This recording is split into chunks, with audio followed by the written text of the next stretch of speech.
காங்கிரஸ் ஊடுருவல்காரர்களின் மிகப்பெரிய பாதுகாவலராக மாறிவிட்டது என பிரதமர் மோடி விமர்சித்துள்ளார்.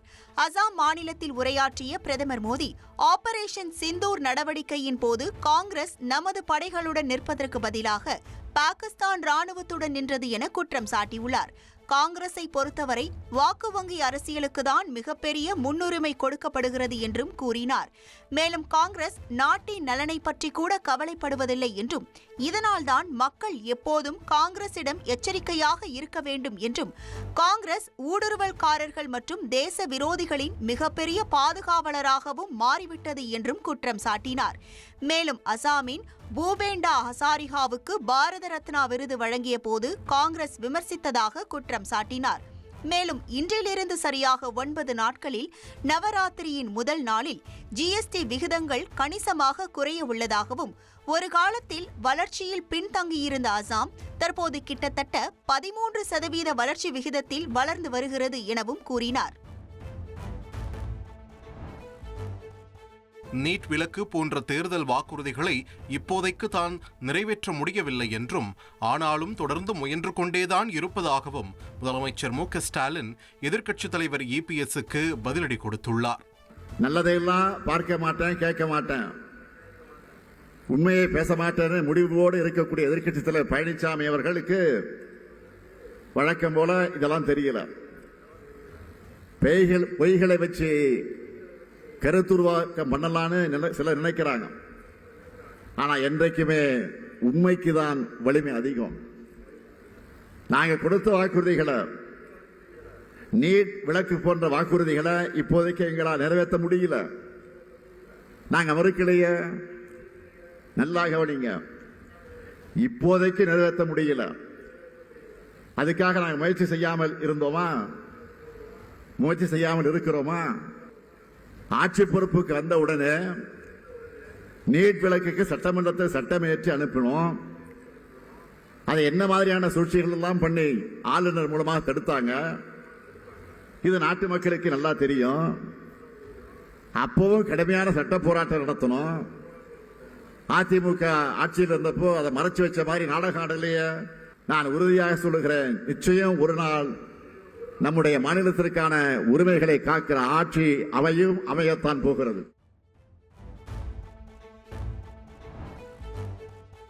தான் பொதுவெளியில் வரமாட்டேன் என்று கூறியவர்கள் எல்லாம் தற்போது புலம்பிக் கொண்டிருப்பதாக தவேக தலைவர் விஜய் விமர்சித்துள்ளார்.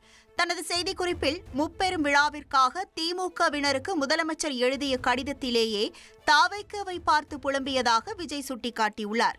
பெயரை குறிப்பிடாமல் புதிய எதிரி என எழுதியதோடு வெறுப்பையும் விரக்தியையும் கக்கியதாக சாடியுள்ளார். உரிமைகளுக்காக போராடும் மக்கள் மீது அடக்குமுறையை ஏவி வருவதாக குற்றம் சாட்டியுள்ள விஜய், தமிழ்நாட்டை கடந்து தவேகவிற்கு இருக்கும் புத்தெழுச்சி திமுகவை குமுற வைத்துள்ளதாகவும் விமர்சித்துள்ளார். தூய்மை பணியாளர் போராட்டம், விவசாயிகள் மீது குண்டர் சட்டம் உள்ளிட்ட விவகாரங்களில் திமுகவின் நடவடிக்கை எப்படி இருந்தது என மக்கள் அறிவார்கள் என குறிப்பிட்டுள்ள விஜய், எம்ஜிஆர் அரசியலுக்கு வந்தபோதே அரசியல் அரிச்சுவடி தெரியாதவர், வெறும் கவர்ச்சியை மட்டும் வைத்திருப்பவர் என திமுகவினர் சாடியதாகவும், தற்போது தவேகவை மட்டும் விமர்சிக்காமல் இருப்பார்களா எனவும் ஆதங்கப்பட்டுள்ளார். யார் எப்படி கூப்பாடு போட்டாலும் 1967, 1977 போல 2026 தவேக முதன்முறையாக ஆட்சியை பிடிக்கும் என விஜய் நம்பிக்கை தெரிவித்தார். இசையமைப்பாளர் இளையராஜா தமிழக அரசு தனக்கு நடத்திய பாராட்டு விழாவிற்கு நன்றி தெரிவித்து வீடியோ ஒன்றை பதிவிட்டுள்ளார். அதில் அவர் அதீத மகிழ்ச்சியின் காரணமாகவே தன்னால் விழாவில் அதிகம் பேச முடியவில்லை என்றும், இந்த விழாவை சிறப்பாக நடத்திய தமிழக முதலமைச்சர் திரு மு.க.ஸ்டாலின் அவர்களுக்கும், இவ்விழாவில் கலந்து கொண்டு சிறப்பித்த நடிகர்கள் ரஜினிகாந்த் மற்றும் கமல்ஹாசன் அவர்களுக்கும் தனது மனமார்ந்த நன்றியை தெரிவித்துள்ளார். ஒரு பாராட்டு விழாவை இவ்வளவு சிறப்பாக ஒரு முதல்வர், ஒரு அரசு எந்த முனைப்பெடுத்து எல்லோரும் அரசியல் சார்ந்த எல்லா அமைச்சர்களும், எல்லா சீஃப் செக்ரட்டரியிலேருந்து அவ்வளவு பேரும் இன்வால்வ் ஆகிட்டு அதை கொண்டு செலுத்தினது ரொம்ப என்னால் நம்ப முடியாத ஒரு சூழ்நிலையின் காரணமாக தான் எனக்கு ஓவர் வெல்மிங்கில் சரியான பேச்சு வரல. இந்த நிகழ்ச்சிக்கு சூப்பர் ஸ்டார் ரஜினிகாந்த் அவர்களும் உலகநாயகன் கமலஹாசன் அவர்களும் வந்திருந்து விழாவை சிறப்பித்தது விழாவிற்கு மகுடம் வைத்தவர் போல முதல்வர் அவர்கள் என்னிடம் சில வேண்டுகோளை வைத்தார். அதை சங்க தமிழ் பாடல்களை அவர் வரிசையா சொன்ன அந்த நூல்கள் எனக்கு கூட தெரியாது. 18 14 நூல்கள் அத்தனையும் அவர் மனப்பாடமாக அல்ல, இயல்பாக அவர் சொன்னது எனக்கு மிகவும் வியப்பை அளித்தது. அதற்கு நான் இசையமைக்க வேண்டும் என்று அவர் சொன்னது, உங்களை தவிர வேறு யாரும் அதை செய்ய முடியாது என்று நான் நம்புகிறேன் என்று அவர் சொன்னது எனக்கு மேலும் மேலும் ஊக்கத்தை அளிக்கிறது. அதை நான் கண்டிப்பாக அவர் வேண்டுகோளை நான் நிறைவேற்றுவேன்.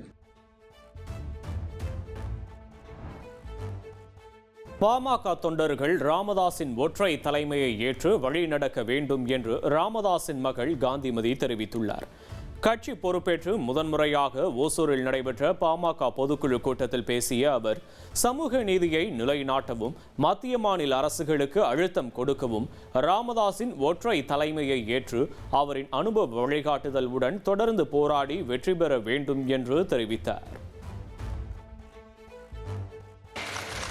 முதிர்ந்த வயதிலும் உடல் தளராமலும் உள்ளத்தின் உறுதி குறையாமலும் அரசியல் களத்தில் துடிப்போடு நிற்கும் அவருக்கு துணை நிற்க வேண்டிய கடமை அவரது மகள் என்ற முறையில் எனக்கு இருக்கிறது. அன்னையும் பிதாவும் முன்னறி தெய்வம் என்போம். எனவேதான் மகளாக மட்டுமின்றி அதைவிட ஒரு படி மேலாக முன்னணி தொண்டராகவும் இருக்க வேண்டுமென்று இங்கே வந்திருக்கின்றேன். ஐயா அவர்களின் ஒற்றை தலைமையில் அனுபவ வழிகாட்டுதலில் தொடர்ந்து போராடி ஒற்றுமையுடன் போராடி நம்முடைய இலக்குகளை வென்றெடுப்போம். மலேசியாவிலிருந்து கொடைக்கானலுக்கு குடும்பத்தோடு சுற்றுலா வந்தவர்களின் சுற்றுலா வாகனம் 300 அடி பள்ளத்தில் கவிழ்ந்து விபத்திற்குள்ளானது சோகத்தை ஏற்படுத்தியது. இந்த விபத்தில் சிக்கியவர்கள் ஒரே குடும்பத்தைச் சேர்ந்த 10க்கும் மேற்பட்டவர்கள் எனவும் பழனிமலை சாலையில் வெள்ளைப்பாறை என்ற குறுகிய சாலையில் சென்றபோது பிரேக் பிடிக்காமல் போனதால் இந்த விபத்து ஏற்பட்டதாக தெரிய வருகிறது. இந்த நிலையில் அந்த பகுதியில் உள்ள கிராம மக்கள் 300 அடி பள்ளத்தில் விழுந்தவர்களை படுகாயங்களுடன் மீட்டு மருத்துவமனைக்கு அனுப்பி வைத்துள்ளனர்.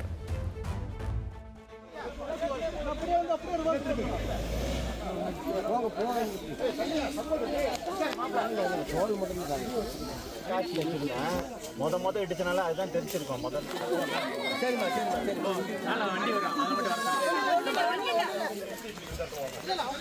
இல்ல சார், நீங்க கொஞ்சம் மேற்கு ஊபி ஒரு மினி பாகிஸ்தான் போன்றது என்று ஆன்மீக தலைவர் ஜகத்குரு ராமபத்ராச்சாரியார் கூறியதற்கு பலரும் எதிர்ப்பு தெரிவித்த நிலையில் மீண்டும் அதே கருத்தை அவர் முன்வைத்துள்ளார். மேற்கு உத்தரப்பிரதேசத்தில் அதிக இஸ்லாமியர்கள் வசிப்பதை குறிப்பிட்டு அவர் சம்பலில் இருந்து இந்துக்கள் ஏன் அதிகமாக இடம்பெயர்கிறார்கள் என்றும் மீரட் மற்றும் முசாஃபர் நகரிலும் பலர் இந்துக்களை ஆதிக்கம் செலுத்துவதாகவும் கருத்து கூறியுள்ளார். மேலும் இந்தியா மற்றும் பாகிஸ்தான் போட்டியில் கடவுள் இந்தியாவை வெற்றி பெற செய்வார் என்றும் அவர் கூறியுள்ளார்.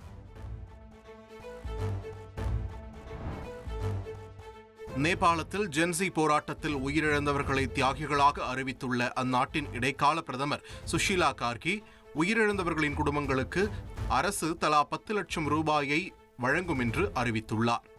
காயமடைந்தவர்களின் சிகிச்சை செலவுகளை அரசாங்கமே ஏற்கும் என்றும் அவர்களுக்கும் இழப்பீடு வழங்கப்படும் என்றும் அவர் தெரிவித்துள்ளார். மேலும் நேபாள போராட்டத்தின் போது அரசாங்கத்திற்கு சொந்தமில்லாத தனிப்பட்ட சொத்துகள் பலவும் எரிக்கப்பட்ட நிலையில் பாதிக்கப்பட்டவர்களுக்கு இழப்பீடு வழங்கப்படும் என்றும் அவர் உறுதியளித்துள்ளார். மேலும் தமது தலைமையிலான குழு 6 மாதத்திற்கு மேல் நேபாளத்தில் அதிகார பதவியில் அமர்ந்திருக்காது என்றும் அவர் உறுதியாக தெரிவித்துள்ளார். சீனாவில் நடைபெறும் உலகக்கோப்பை துப்பாக்கிச் சுடுதல் போட்டியில் 10 மீட்டர் ஏர் பிஸ்டல் பிரிவில் இந்திய வீராங்கனை மேகனா சஜ்ஜனார் வெண்கல பதக்கம் வென்றார். இதன் மூலம் தனது முதல் உலகக்கோப்பை பதக்கத்தை அவர் கைப்பற்றியுள்ளார். முன்னதாக இந்திய வீராங்கனை ஈஷா சிங் தங்கம் பெற்றிருந்த நிலையில் இந்தியா இந்த சீசனில் ஒட்டுமொத்தமாக 5வது இடத்தை பிடித்துள்ளது.